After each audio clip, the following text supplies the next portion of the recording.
दोस्तों 28 अगस्त से पहले दिल्ली लक्ष्मी योजना का फॉर्म जो महिला भर लेगी उनको 2500 रुपए का बेनिफिट मिलना स्टार्ट हो जाएगा। तो डॉक्यूमेंट से लेके फॉर्म भरने का पूरा लाइव प्रोसेस अगर आपको समझना है तो इस वीडियो को ध्यान से देखना और कोई भी डाउट हो तो पहले कमेंट करके जरूर पूछ लेना, क्योंकि एक भी गलती के कारण आपका पूरा फॉर्म रिजेक्ट हो सकता है। दिल्ली लक्ष्मी योजना के लिए आपको दिल्ली सरकार की इस ऑफिशियल साइट पे आना है, जिसका डायरेक्ट लिंक वीडियो के डिस्क्रिप्शन में भी दे दिया है। और स्क्रीन को नीचे स्क्रॉल करोगे तो यहाँ आपको अप्लाई या फिर आवेदन करना जो लिखा हुआ है, सिंपल इस पे क्लिक करना है। जिसके बाद यहाँ सिटीजन लॉगिन वाला पेज ओपन होगा। लेकिन जो फर्स्ट टाइम ये फॉर्म भर रहे होंगे उनको पहले रजिस्टर करना होता है, जिसके लिए नीचे रजिस्ट्रेशन नाउ का लिंक मिलेगा, इस पे क्लिक करना है। नेक्स्ट स्क्रीन में एक आपको रजिस्ट्रेशन फॉर्म मिलेगा, जिसको भरने के लिए सबसे पहले अपना 12 डिजिट का आधार नंबर एंटर करना है। के बाद नीचे एप्लीकेंट नेम एज पर आधार, मतलब जो नाम आपका आधार कार्ड पे लिखा हुआ है वो सेम टू सेम यहाँ पे टाइप करना है। जेंडर में ऑलरेडी फीमेल होगा, क्योंकि ये योजना सिर्फ महिलाओं के लिए। डेट ऑफ बर्थ में अपनी डेट ऑफ बर्थ सेलेक्ट करनी है जैसी आधार कार्ड पे लिखी हुई है, सेम टू सेम। फिर नीचे कैप्चा कोड एंटर करना है जैसा ऊपर बॉक्स में लिखा हुआ है और कंटिन्यू पे क्लिक कर देना है। अब नेक्स्ट स्क्रीन पे पहले डिटेल्स एज पर आधार आ जाएगी, जो अभी पीछे एंटर करी थी, जिसमें आपका आधार नंबर होगा, नाम होगा, डेट ऑफ बर्थ होगा और जेंडर होगा। अगर ये डिटेल सही है तभी नीचे स्क्रॉल करेंगे और कम्युनिकेशन डिटेल्स को एंटर करेंगे। कम्युनिकेशन डिटेल्स में आपकी ईमेल आईडी और मोबाइल नंबर मांगा जाएगा, जिसपे आपको रजिस्ट्रेशन आईडी और पासवर्ड भी भेजा जाता है। और जो भी कम्युनिकेशन होगा आगे फ्यूचर में वो इसी ईमेल आईडी और मोबाइल नंबर पे भेजा जाता है। और यहाँ जो भी मोबाइल नंबर आप एंटर करेंगे सिर्फ आपको आधार कार्ड से लिंक वाला नंबर ही एंटर करना है। और नंबर एंटर करने के बाद आपको गेट ओटीपी पे क्लिक करना है और जो रजिस्टर्ड मोबाइल नंबर होगा उस पे एक ओटीपी आएगा, उस ओटीपी को यहाँ एंटर करना है और वेरीफाई ओटीपी पे क्लिक कर देना है, जिसके बाद आपका मोबाइल नंबर सक्सेसफुली वेरीफाई हो जाएगा। इसके बाद नीचे आएंगे तो आपको अपना कैप्चा कोड एंटर करना है जैसा ऊपर बॉक्स में लिखा हुआ है। इसके बाद नीचे आपको टर्म्स एंड कंडीशन का एक बॉक्स मिलेगा, यहाँ कंसेंट वाले बॉक्स पे टिक करना है और नीचे रजिस्टर नाउ पे क्लिक कर देना है, जिसके बाद आपका रजिस्ट्रेशन इस वेबसाइट पे सक्सेसफुली हो जाएगा और आपकी रजिस्ट्रेशन आईडी और पासवर्ड एसएमएस के जरिए मोबाइल पे भेज दिया जाता है। और यहाँ सिटीजन लॉगिन वाले पेज पे आके सेम वही रजिस्ट्रेशन आईडी और पासवर्ड एंटर करके नीचे कैप्चा कोड टाइप करना है और साइन इन पे क्लिक कर देना है।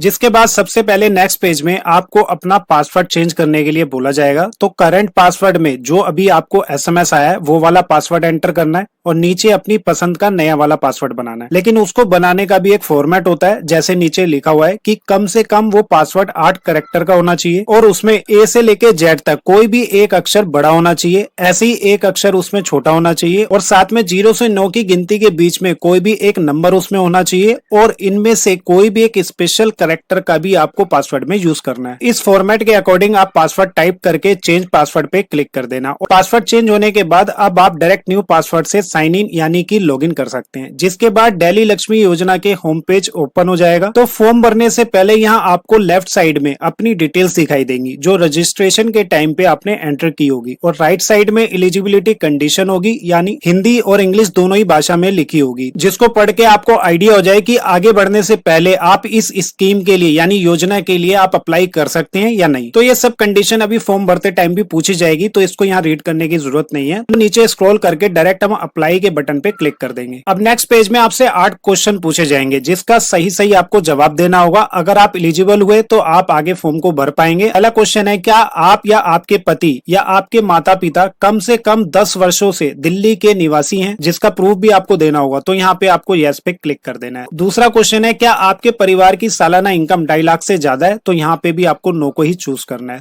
तीसरा क्वेश्चन है, क्या आपके परिवार की इस फॉर्म को भरने से पहले के पिछले 12 महीनों में बिजली खपत 2400 यूनिट से अधिक है, मतलब हर महीने में अगर आप 200 यूनिट से ज्यादा का यूज कर रहे हैं तो आप इस स्कीम के लिए एलिजिबल नहीं होंगे। तो यहाँ पे भी आपको नो को चूज करना होगा। फोर्थ कंडीशन है, अगर आप पहले से किसी राज्य या केंद्र सरकार से कोई भी फाइनेंशियल मदद ले रहे हैं, जैसे कोई पेंशन ऑलरेडी ले रहे हो, तो वो भी एलिजिबल नहीं है, इसलिए यहाँ पे भी हमें नो को चूज करना होगा। फिफ्थ क्वेश्चन पूछा गया है, क्या आप या आपके परिवार में कोई भी व्यक्ति राज्य सरकार, भारत सरकार, सार्वजनिक क्षेत्र का बोर्ड या फिर गवर्नमेंट ऑर्गेनाइजेशन में रेगुलर या फिर कॉन्ट्रेक्चुअल कर्मचारी या फिर कोई सर्विस खत्म होने के बाद पेंशन तो नहीं ले रहा, तो हम यहाँ पे भी नो को ही चूज करेंगे। सिक्स्थ क्वेश्चन है, क्या आप या आपके परिवार में किसी के पास 4 पहिया वाहन है, तो इसमें कोई क्लैरिटी नहीं दे रखी कि वो कार जो है वो पर्सनल होनी चाहिए या कमर्शियल, यहाँ पे भी नो को चूज करेंगे। सेवंथ क्वेश्चन है, क्या आपके यानी जो महिला का फॉर्म है उनके 3 बच्चे से अधिक है, तो जिनके 4 या उससे ज्यादा बच्चे हैं वो भी इसके लिए अप्लाई नहीं कर सकते, तो हम यहाँ पे भी नो को चूज करेंगे।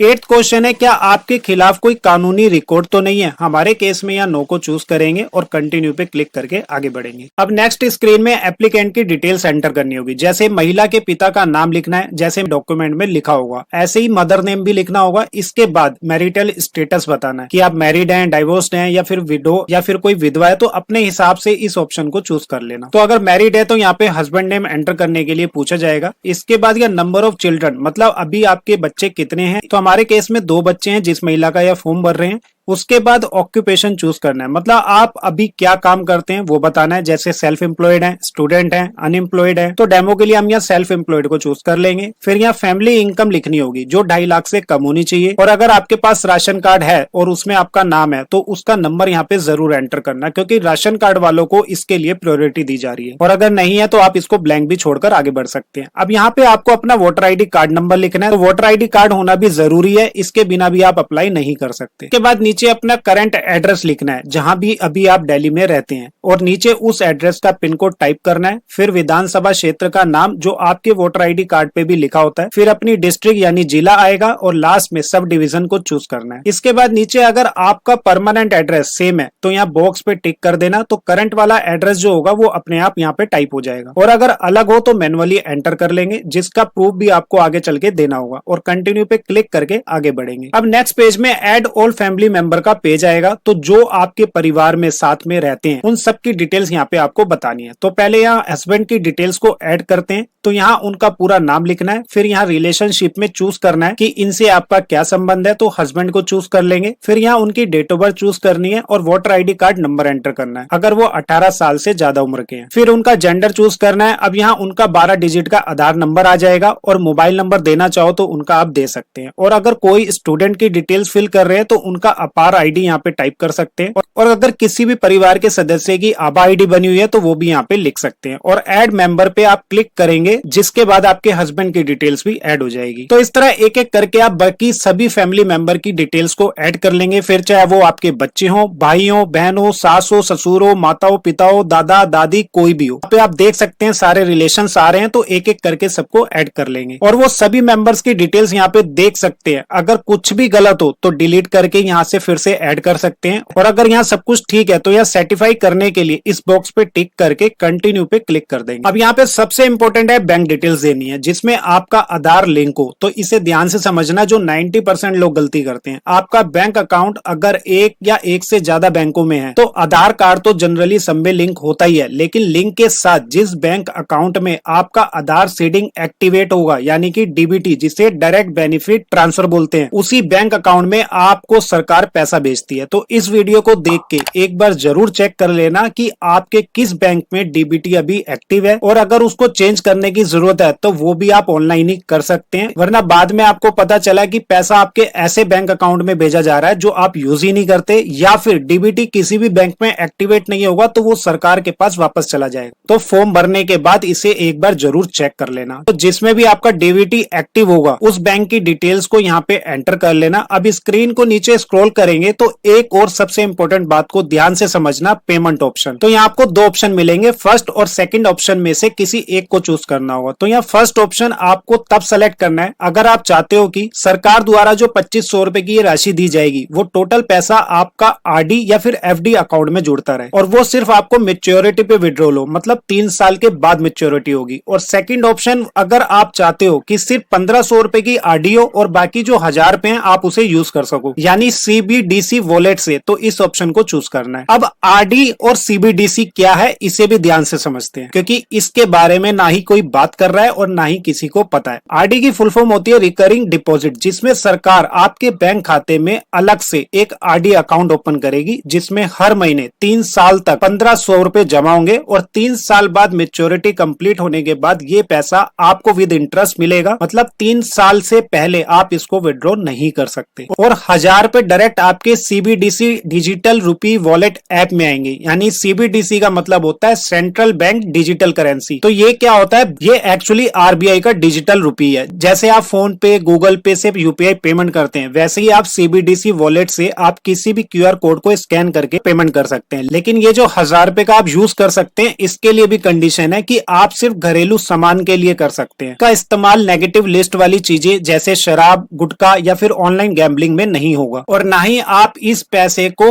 कैश निकाल सकते हैं। ये सिर्फ ऑनलाइन यूपीआई जैसा चलता है, जिसे आप डेली राशन, दवाई या घर का जरूरी खर्चों के लिए ऑनलाइन स्कैन करके पे कर सकते हैं। जिसके लिए यहाँ थर्ड ऑप्शन में साफ साफ ये भी लिखा है कि आपके स्मार्टफोन में सीबीडीसी वॉलेट ऐप अवेलेबल होनी चाहिए, जो हर बैंक का उनके नाम से प्ले स्टोर पर ई रूपी ऐप के रूप में मिल जाएगा। 1500 रुपए तो फिक्स है कि आपकी आरडी या एफडी होनी ही होनी है, और 1000 रुपए जो बाकी के बचेंगे वो भी आप कैश नहीं निकाल सकते, सिर्फ आप यूपीआई की तरह उसको फ्यूचर में यूज कर पाओगे। तो हम यहाँ सेकंड ऑप्शन को चूज करेंगे और स्मार्टफोन वाले बॉक्स पे भी टिक कर देंगे और नीचे कंटिन्यू पे क्लिक करके आगे बढ़ेंगे। अब लास्ट पेज पे आपको सारे सपोर्टिंग डॉक्यूमेंट अपलोड कर लेने हैं, जिसे हम एक एक करके अटैच करेंगे। तो पहले यहाँ आधार कार्ड अटैच कर देना है, जो दिल्ली का ही होना चाहिए, और अटैच करने के लिए उसका साइज और फाइल का फॉर्मेट भी यहाँ पे दिया हुआ है, इसी के अकॉर्डिंग होना चाहिए। और सही तरीके से अटैच करने पे इस तरह आपको डॉक्यूमेंट अपलोड सक्सेसफुली लिखा हुआ आ जाएगा। उसके बाद सेकंड डॉक्यूमेंट है दिल्ली वोटर आईडी कार्ड, ये भी बहुत जरूरी है, तो यहाँ भी अपलोड पे क्लिक करके सेम इसी तरीके से अटैच कर लेंगे। थर्ड सबसे इंपॉर्टेंट डॉक्यूमेंट जो है वो ये प्रूव कर सकता है कि पिछले 10 साल से आप दिल्ली में रह रहे हैं, जिसके लिए आप अपना या फिर हस्बैंड का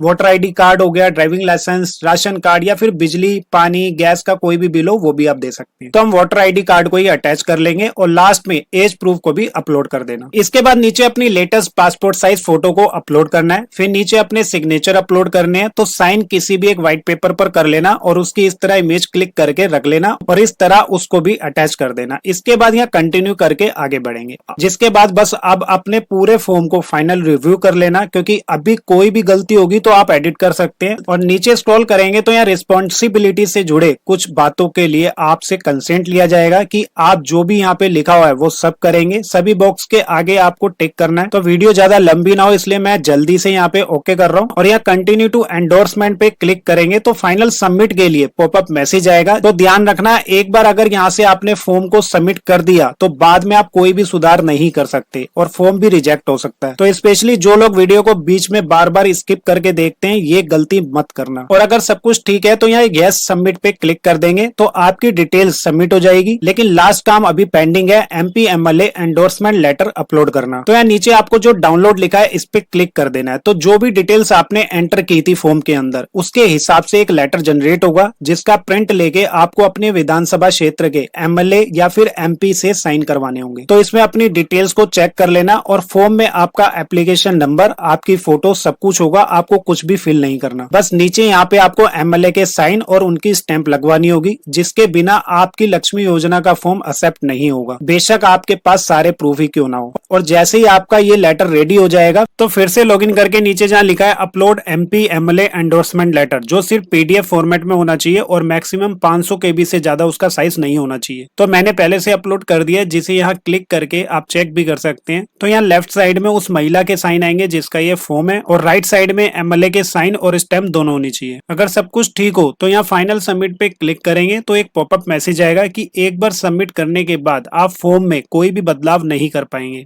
तो सब ठीक हो तभी यहाँ यस सबमिट पे क्लिक करना, जिसके बाद आपको इस तरह एक्नॉलेजमेंट स्लिप मिल जाएगी ताकि आप इसका स्टेटस ऑनलाइन चेक कर सको। तो इसको यहाँ से प्रिंट लेके अपने पास सेव जरूर कर लेना। और स्टेटस चेक करना है तो यहाँ ऊपर स्टेटस पे जाएंगे, फिर यहाँ एप्लीकेशन स्टेटस पे क्लिक कर देंगे। तो नीचे यहाँ देख सकते हैं कि अभी यहाँ पे पेंडिंग शो कर रहा है, यानी अभी आपका जो फॉर्म और डॉक्यूमेंट को चेक किया जाएगा। अगर कोई भी गलती मिली तो रिजेक्ट भी हो सकता है, या फिर डॉक्यूमेंट पूरे नहीं होंगे तो ऑफिसर आपको क्वेरी भी भेज सकता है। तो इसे रेगुलर चेक करते रहना, तब तक आपको कहीं भी जाने की जरूरत नहीं है, ना ही किसी डॉक्यूमेंट को कहीं भेजने की। और कोई भी डाउट हो तो नीचे कमेंट में जरूर पूछ लेना। वीडियो को लाइक और चैनल को सब्सक्राइब करना ना भूलें।